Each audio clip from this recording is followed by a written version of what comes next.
قرآن پاک کی عظمت دیکھو کس طرح قرآن ہماری تربیت کرتا ہے. کہا اگر بی بی میں کوئی خامی ہے تو سویرے اٹھ کے لوگوں کو نہ بتا بلکہ چھپا، اس لیے کہ تو اس کا پردہ ہے.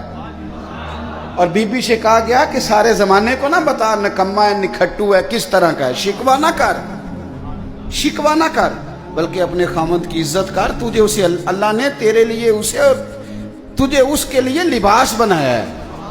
تو میں کتنی کو مثالیں آپ کو قرآن پاک سے دوں کہ ایک جملے کے اندر قرآن پاک نے تدبیریں کر دی.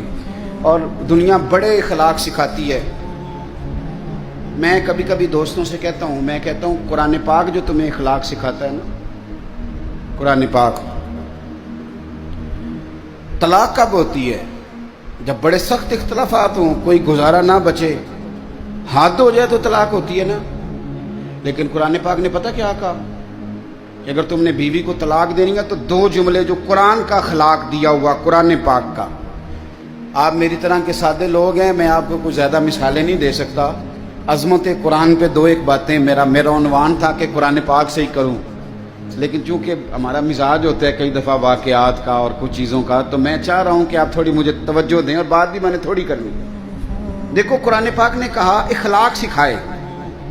طلاق ہو گئی، بیوی کو چھوڑنے لگے، فارغ کرنے لگے، خوشی کے ساتھ تو کوئی نہیں نا طلاق دیتا. یہ ہمارے یہاں لوگ آ کے کہتے ہیں جی میں غصے میں تھا تو میں نے طلاق دے دی. تو وہی طلاق ہوں غصے سے. کدو کو بندہ کہتا ہے ابھی تو بڑی خدمت گزار ہیں جا تینوں طلاق ہی.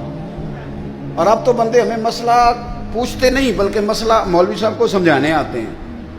میرے پاس کچھ لوگ آ گئے کہنے لگے جی وہ طلاق دے دیا بندے نے 3 طلاقیں تو بڑا مسئلہ بن گیا تو بتائیں. میں نے کہا طلاق تو ہو گئی ہے. کہنے لگے تو پاگل ہے بندہ، بیوقوف ہے، اسے تو پتہ ہی نہیں چلتا، وہ تو 500 تک گنتی نہیں گن سکتا، اس کو تو میرا خیال ہے نہیں پتا ہوگا لاہور کو گاڑی کیسے جاتی ہے، تو اس کی طلاق بھی ہو گئی.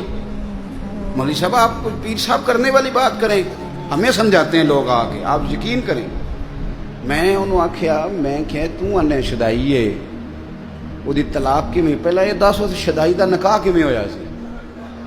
بھئی شدائی دا نکاح تے چٹ پٹ ہو گیا تے 3 بچے بھی ہو گئے، نکاح ہوتا ہو گیا ہے پر طلاق ہو سکتی. یہ عجیب فلسفہ ہے بھائی. کوئی نکاح ہو گیا تو اس کا سب ٹھیک ہے اور طلاق کی باری آئے تو کہتے شدائی ہے. میں کہ جی شدائی سی تے نے کندھ نو طلاق کیوں نہیں دیتی، بیوی نو کیوں دیتی سو؟ میری بات کی سمجھ آ رہی ہے؟ ایسے تو نہیں نا کہ رستے جاتے کسی بیوی کو طلاق دے دی اس نے. شدائی تھا تو وہ پاگل تو جس کو مرضی جو مرضی کہہ دیتے ہیں، لیکن اس کو پتا تھا میری بیوی اور یہ بھی پتا تھا کہ طلاق دینی ہے شدائی. لوگ مسئلہ بھئی آپ کیوں اللہ کے حلال کو حرام اور حرام کو حلال کرتے ہیں؟ تو جو میں بات عرض کرنے لگا ہوں قرآن پاک کی عظمت دیکھیے. فرمایا جب تم طلاق دو تو پھر کس طرح دو؟ فرمایا جب تم نے 2 طلاقیں دے دی تو اب کرنا کیا ہے؟ فَإِمْسَاكُمْ بِمَعْرُوفٍ أَوْ تَسْرِيحٌ بِإِحْسَانٍ. اب اگر 2 طلاقوں کے بعد رکھنا تو نیکی کر کے رکھنا. کہتی ہے نبی پاک گوشت لائے، مجھے کہا عائشہ ذرا گوشت صاف کرو پکاؤ اور ذرا شوربہ زیادہ کرنا. کہتی ہے میں نے وہ گوشت لیا صاف کرنے لگی. میں نے کہا حضور شوربہ کیوں زیادہ کرنا ہے، مہمان آنے والے ہیں، کچھ لوگوں کو آنا ہے. تو نبی پاک نے فرمایا نہیں آنا تو کسی نے نہیں، مجھے پتا چلا ہے مدینے میں خدیجہ کی کچھ سہیلیاں آئی ہیں، میرا دل کرتا ہے کچھ سالن بطور تحفہ ان کو بھی بھیج دیں. حضرت عائشہ کہتی ہیں ایک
محبوبہ غم نہ کرنا، اللہ بڑی عزت عطا فرمائے.